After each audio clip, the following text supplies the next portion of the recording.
Welcome back to my channel. How's everybody doing out there today? I just couldn't wait to get started on talking about something that I've been meaning to emphasize a bit more. And it's the fact that all of our bodies are different. This relates specifically to all the vitamin discussions that we have been having, vitamin and minerals actually, and it's mainly for newcomers and youngsters who may be looking for a way to boost their bodies and their health. Good thinking, but always remember to check with a pharmacist or your doctor or someone else who would probably know better. And because every human person is different in terms of needs, it goes by gender, age, your genetics. You really need to make sure that you do not take over the I would say anything but vitamin B5. You have to be careful. B5 is safe, but you have to be careful and not to take too much that your body cannot absorb. You know what I'm saying? So be very careful whenever you make a decision about taking a supplement or eating too much of one food that is filled with the vitamin that you may be lacking. These doctors also say, okay, this one, he does say that you could probably take a vitamin B, a multivitamin B supplement, but this doctor doesn't recommend it. And unless of course you have a medical condition that requires you to take a supplement to keep your body functioning normally, and then maybe this is not the diet for somebody like that. I'm not sure. I do love this diet. I was following it until last week, and I had to put it down for a while because the climate is much too dry for me now, and this diet without any fat at all really drives me out. Although I have to admit that this diet also, I haven't been putting any fat in my meals, like any raw oil at all. Already my skin is much different to what it was last week. I can't believe it. And so I'm chalking it up to not so much starch. I guess my skin can't handle all that starch, although my stomach loves it. And my brain says I want more, but it wasn't a good diet for me for the winter time. And so I'm saying, everybody out there, please be very careful when you make a decision about taking a supplement, even though you probably need it. For me, I showed you about a month ago my biotin supplement, and I was taking them because of my nails and my hair breakage all over the place. And so I don't think I'm lacking that right now, but maybe my nails a little bit, since they're always in water and they rip off so easily. And so I wanted to make sure that I got that message out there, because I'm not a medical doctor. I'm not saying that people should start taking supplements. I'm against taking supplements unless you really need it. And so last night we spoke a little bit about vitamin B8. Vitamin B8, and it's called inositol. I hope I've got that right. I don't have the word right in front of me. And so it's been known to be a potential. I say potential because the studies and research are not completed. It's a link to treating PCOS, which is infertility in women, and certain mood disorders. So it's important for female health and mental health as well. And so it's very important, guys, that you have a doctor or a very good nutritionist or psychiatrist, whatever the case may be. And don't be ashamed, because a chemical imbalance can really affect your mood. And no, maybe, I don't like the term crazy or mentally ill. I would like to just skip over labels. I don't think labels are helpful. But I do think that in many cases, and hopefully the research will continue, in many cases, supplements and certain foods can ameliorate your physical and mental health. I really do think so. Because, for instance, if you drink too much coffee, that's an example I pulled out of the air. It can really do stuff to your body and your mind. And I know I drank 5 cappuccinos every day when I was in Rome. And I couldn't stop walking, but I loved it. I love to walk, and I took off about 10 pounds when I was there. I was there for 3 days, and I must have walked 16 miles a day. I'm telling you guys, coffee has that effect on me, and it makes me happy. It makes me forget all my little issues. You know what I mean? Issues that make you a nervous wreck. But yes, I would say, for eye health and skin care and hair health and nail care, things like that, vitamins are a great way to go. But you don't have to take them permanently for the rest of your life, just until things get going again. And I really think that if you're not sure, yes, reach out for help, ask a question, go to the pharmacy, go to your nutritionist, go to a doctor, go online, I don't know. Make sure you know what the recommended doses are for each gender, age, whatever. That's why I don't go over the doses. I want people to do their own research and don't make any mistakes. I know it's easy to make a mistake, and I found out everybody makes mistakes. Yes, even me. And so, don't do anything way overboard. And if you are taking supplements, you want to make sure that you don't overeat on the foods that have vitamin B8 in them, because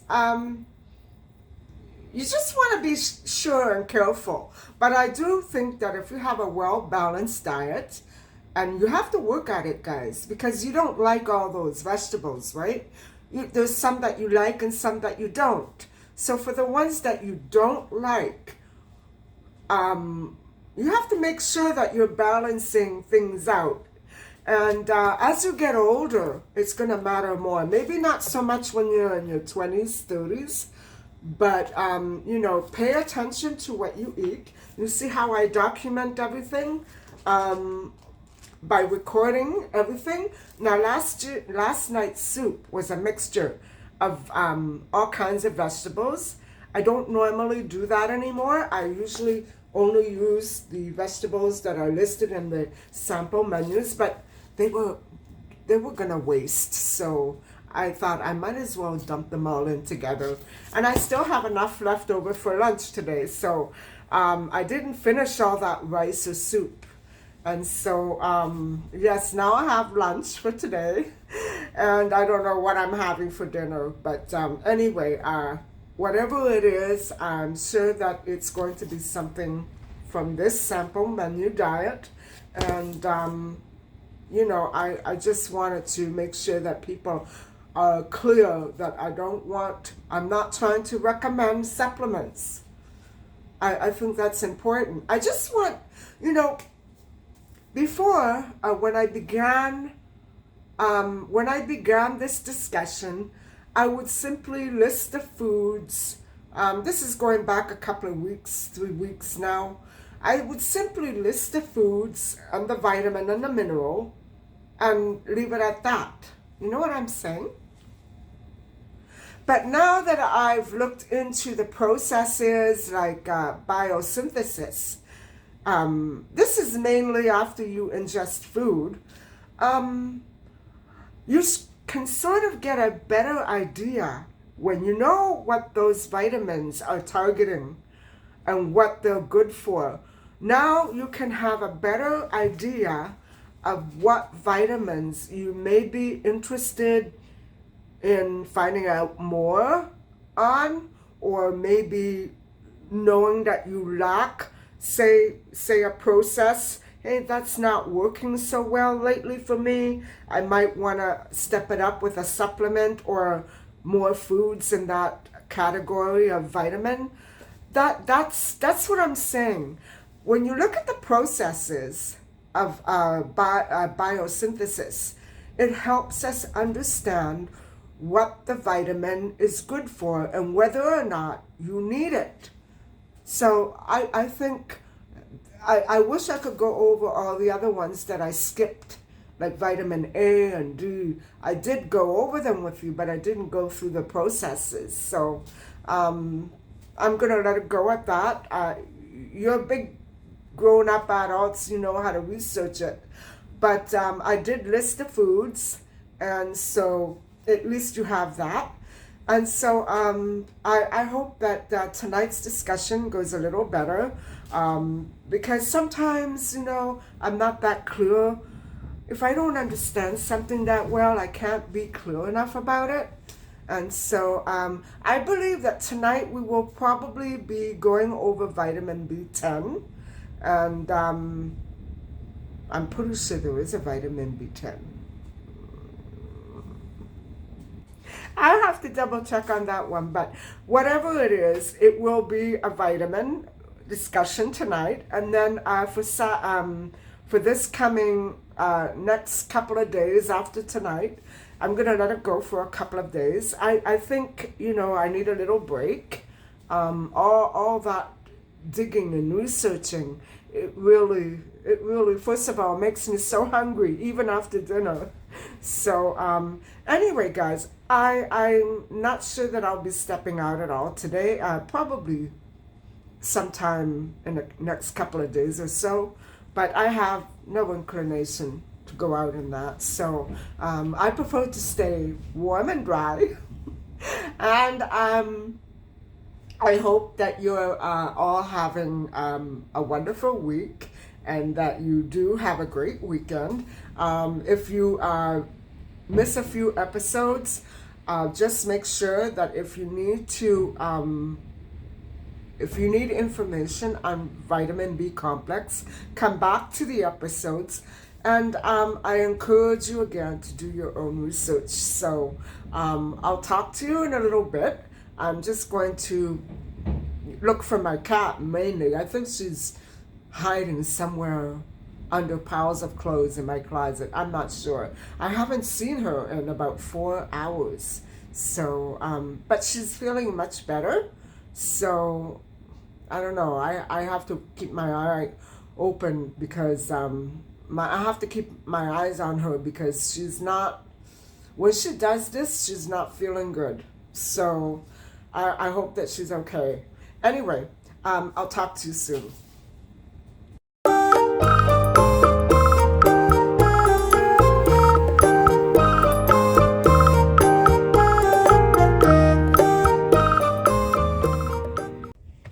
Hi guys, you know what I just realized? I do need just a couple of things, but if I don't get them now, I won't be able to do the recipe that's coming up. Actually, I have 2 recipes coming up, which both include very similar items. And if I don't run out and get them now, I'm going to be stuck having to go out, tomorrow or the next day. I might as well get them now and do something else tomorrow or the next day, right? That'll make things go a little faster. And I've been meaning to try those pickle nuggets. I don't know if I should, but I can't resist the temptation any longer. I've been putting it off for 2 days now. For me, that's a lot. So I think I'm going to run out and get some.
Hi, everybody. I'm back and I have a little bit of a haul for you. So let me switch the view and I'll show you what I got.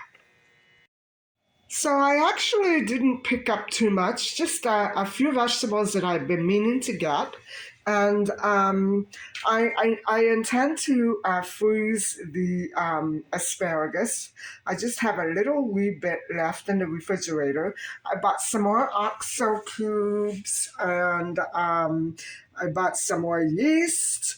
And these are the vegetables that I want to use for, well, not the green beans or the cauliflower, but the zucchini and the eggplant are going to be hopefully this week for a vegetarian lasagna. I'm not sure I'll be able to make it for the weekend, but I will be making another pizza. I already have the ingredients for that. And so, yes, I've been looking for cauliflower. I finally gave in and decided to buy one. And I finished the last one, last little bit for my soup last night. And so, altogether, guys, this haul came to 38 $38.04. And there you have it, my little haul. I still need to pick up some fruit over the weekend, just a couple of pieces, like maybe some grapefruit, lemons, and oranges. But for now, I'm good.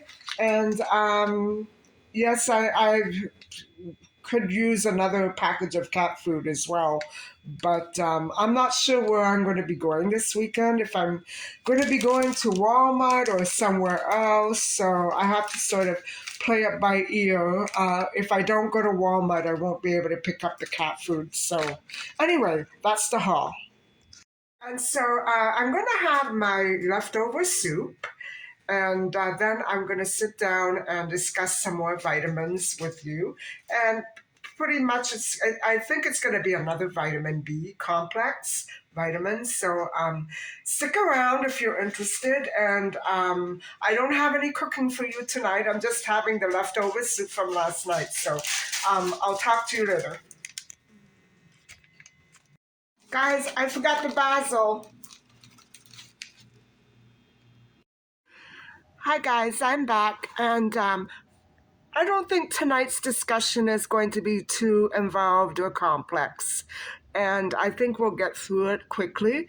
It's weird that it is not recognized in Wikipedia as a vitamin, but it does acknowledge the fact that it used to be recognized as a vitamin in history.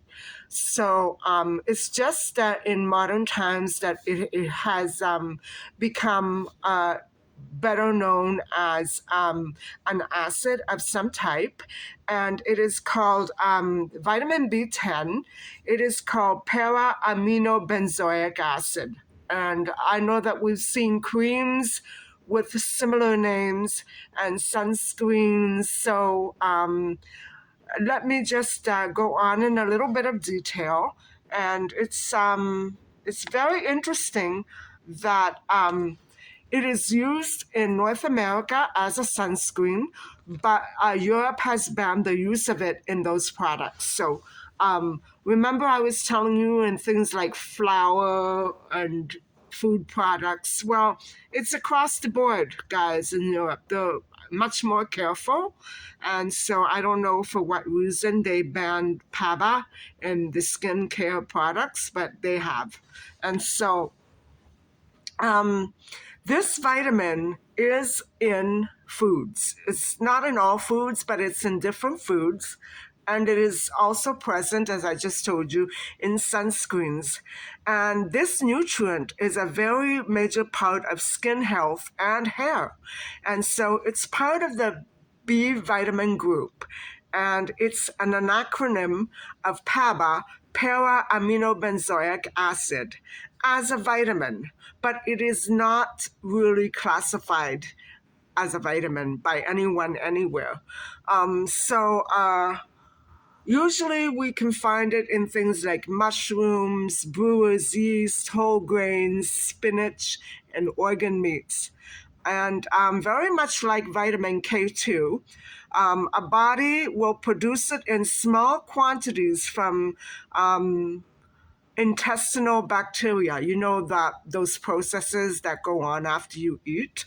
So PABA is linked to the production of folate, vitamin B9, and the production capacity of PABA is very, very limited. So it does not, what we have in our bodies does not cover daily needs. So we have to resort to dietary intake. And so, whoops, I don't want to lose you. So I'll be going over a few more of those foods in a minute. But first, let's continue on. So PABA does reduce the emergence of skin diseases, and along with ultraviolet PABA protection, PABA prevents epidermis changes. And so remember I was telling you that yesterday that my skin had a hard shell and now it's gone. That went with my eye burn. And so I think I really do think, guys, that I had a bad burn in my car, double exposure. My skin is too sensitive for that. I can handle tropical sun, but not that kind of sun. Now, PABA does prevent the condition of hardening, skin hardening, dryness, and discoloration, all of which I had last week and the week before. However, I wanted to chalk it up to the starch solution, and maybe that there's something in that diet that made me more susceptible to dry and hard skin. But PABA must be something that I started putting back on my skin recently, like maybe vitamin C, or I don't know what it was, guys. All as I know is it started softening up again. And so the reason for PABA's link to the prevention of such a skin condition is not really known. they haven't done enough studies on it yet. So this is relatively new. Well, when I say new, it hasn't, nothing so far has been discovered that can positively link it. They know that PABA does prevent the conditions that I described to you just now, but they don't know how or why. So, research that links PABA as treatments for skin conditions such as scleroderma is the thing is that the problem, these studies are pretty old, and so we don't really know what's what with these skin conditions. And so we don't really understand the true nature of para-aminobenzoic acid and why it seems to work so well on the skin. So PABA is also used, I'm sorry, I'm moving out. It's also used to how do I say this? It's also used to prevent the formation of gray hair, even after hair does turn gray. And so there are some testimonials that can verify that it works. However, the problem is that as soon as you stop the supplement, the hair immediately turns gray again, and there's not enough research done to actually know what the side effects of PABA may be in the long run. So this is where Europe comes in. They don't know, so they don't use it. I think that's pretty much it. So PABA, what is PABA? PABA is, the term is number 4, dash or hyphen aminobenzoic acid, or para-aminobenzoic acid, because two groups attached to the benzene ring around this acid across from one another in the para position. So para is mimicking the actual position of the ring. So that's very interesting. I wish I could see that. And so this is an organic compound. PABA is an organic compound with a formula of H2NCH4CO2H. PABA is white and it's solid. And however, some commercial forms appear gray.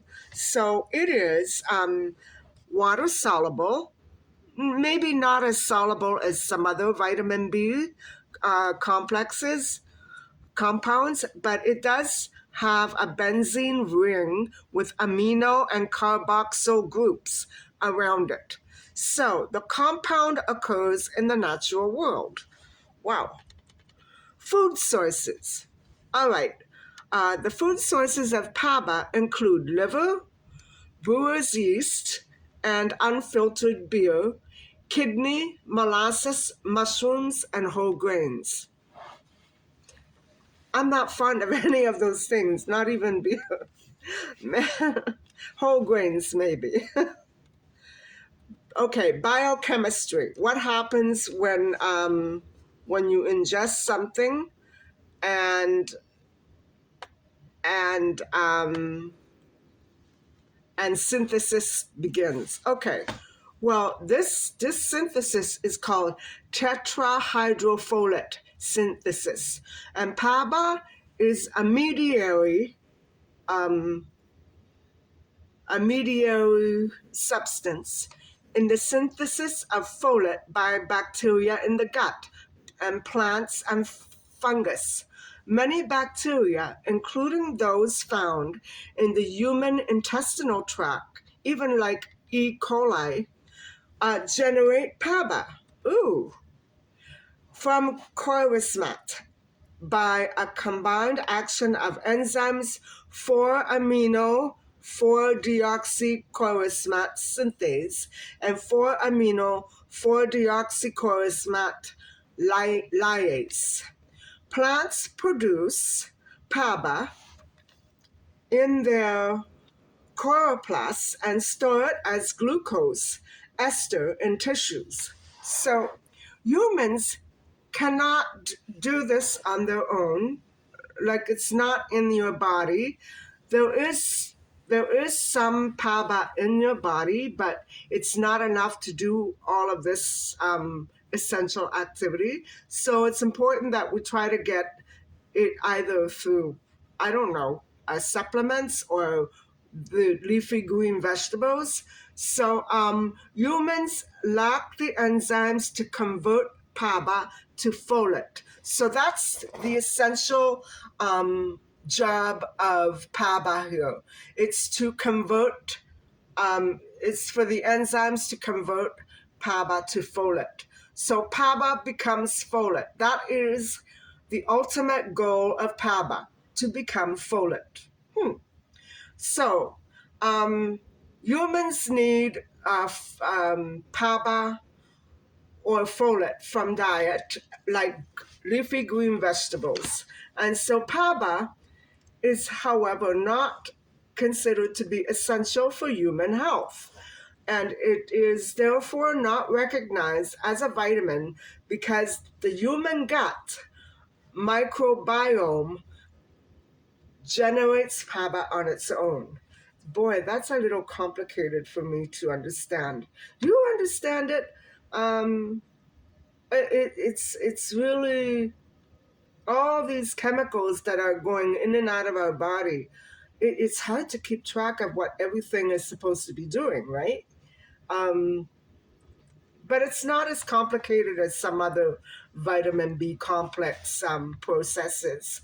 So sulfonamide drugs are very structurally similar to PABA, and their antibacterial activity is pretty much because of their ability to interfere with the conversion of PABA to folate by enzyme substances. So wow, no wonder there are so many diseases around. All these things are very complicated and very necessary for a healthy body. So bacterial growth is limited through folate deficiency. Okay, so folate, what I'm understanding is the more that folate exists in our body, the more bacteria there is. And so if you have folate deficiency, there's no bacteria growth. That's a little hard to follow, isn't it? And so potassium salt is, I guess, a form of PABA and is used as a drug against fibrotic skin disorders. And so I know that I've bought so many suntan oils and lotions with the chemical ingredient PABA in them. And so now I'm actually studying up on it. It's really weird to be looking at it this way. I didn't know that it had so many different uses and functions. I just thought it was a chemical and that was it. I didn't know that it was actually inside of us. And so PABA is also used for irritable bowel syndrome, and it is used in nutritional studies to assess urine samples for sodium, potassium, and nitrogen levels. And so, guys, that's it. That's all there is to it. It's a very strange kind of a vitamin, and yet it's not a vitamin at all, is it? So it's weird how these studies, why is it even included as a vitamin B? Maybe because it was considered vitamin B in history. And I don't even want to get into the history of it because it doesn't really concern us. I mean, of course, you can do your own research if you're, you know, interested, and it is interesting. But I'm wondering why so many, whoops, so many studies have not been followed up on, have not been completed, have not been continued, why so much research is still yet to be done. And so I'm wondering if there's something dangerous about it. Um, I'm trying to figure out why there's such a gap. I know that there were studies done on PABA in the 50s and 60s, not because I remember it, because I wasn't really there in the 50s, maybe in the 60s, but I've read about it. And what I'm saying is, why did so much of the research cool down? Maybe because of the European decision to not include PABA in products, and so therefore they discontinued. I wonder what they found out. You know what I'm saying? Something had to have been there. Um, I don't understand why PABA would have been banned in Europe in those skincare products like suntan oil. I don't understand it.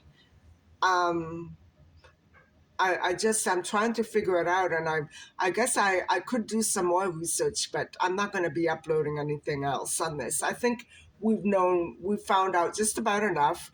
And so leafy green vegetables, so remember that, and mushrooms and liver and beer. Now you guys all go out and have your daily shot of vitamin B10 and go have a beer. But I just, it's so weird that it's not used in Europe. I don't understand it. Is it because of the ability to make a skin tan? No, it has to be more than that. Everybody in Europe is tanned, almost. I'm just thinking out loud. I'm trying to figure out what it is, and I could find out. But for now, that's all that we need to be concerned with, that the main function of PABA in our body is to get converted into folate. And folate produces bacteria. So it's a catch-22 situation. It's all on how much and how little, and you have to be careful of things like that. So anyway, guys, I hope that you've enjoyed this discussion, and I think this is going to be a relatively short video. Tomorrow I will be working on a pizza. I'm not sure if I'll be doing a vegetarian lasagna as well, or maybe another evening. I still haven't figured that part out, but tomorrow I have two little pizzas coming at you, and I'll make one the same as I always do, my very favorite multi-vegetable one, and the other will be something new and interesting, and you'll just have to wait and see. So anyway, guys, thank you so much for watching, and please don't forget to like and subscribe. Bye for now.